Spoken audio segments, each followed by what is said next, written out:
नाज़रीन, टंडोलयार में क़त्ल थियल नौजवान अली रज़ा आराई जा वारिस इंसाफ़ जे ओसीड़े में वेठल आहिनि। रिपोर्ट करे रहियो आहे ग़ुलाम रसूल।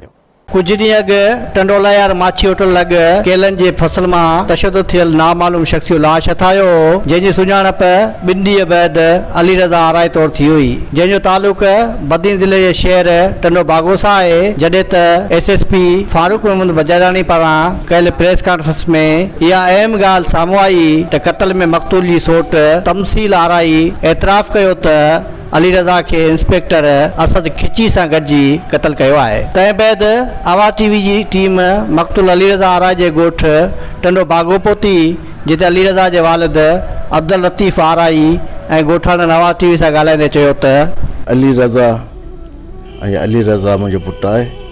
तेसिताईं हेठां दर ठुकियो त हेठां पहुची वियुसि त उते मूंखे हिन जी शनादी कार्ड जी कापी जेका हिननि नादरा मां कढाई उहा ॾेखारी, जो हीउ तुंहिंजो अली रज़ा पुटु, चई हीउ मुंहिंजो पुटु आहे।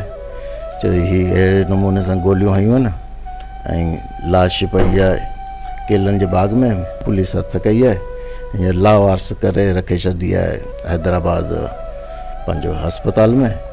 लाश वरी खणी आया टंडोलयार, हुतां असां रिसीव कई, मारियो आहे हिनखे, मारे पोइ वरी गाॾी में विझी खणी आया आहिनि हेॾे नसरपुर वारी साइड ते, हुते केलनि में ई छॾे आहिनि।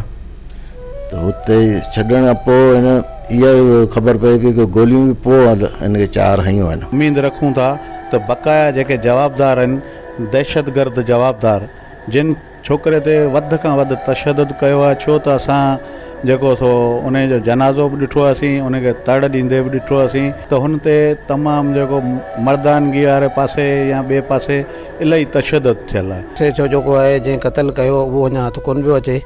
बाक़ी जेको पुलिस पंहिंजो कमकार सुठे नमूने सां कयो, असांखे बि इलाही सुठो कई ऐं पुलिस कोशिश में आहे, इंशाअल्लाह इहो गिरफ़्तार थी वेंदो। SSP टंडोलयार फारूक अहमद बजारानी आवाज़ TV सां ॻाल्हाईंदे चयो तमसील आराई जो जंहिं केस मुलज़िम आहे उहो बेसिकली FIR नंबर आहे 53/22 PSP section टंडोलयार।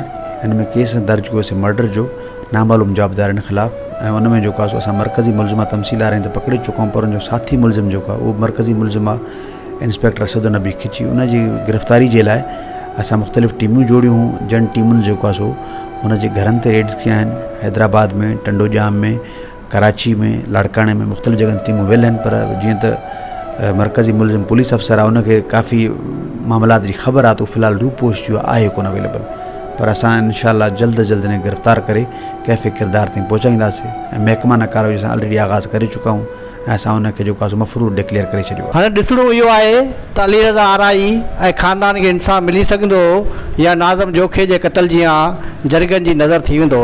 Cameraman Bilawal Arbab सां गॾु ग़ुलाम रसूल नोएडियो, आवाज़ TV टंडोलयार।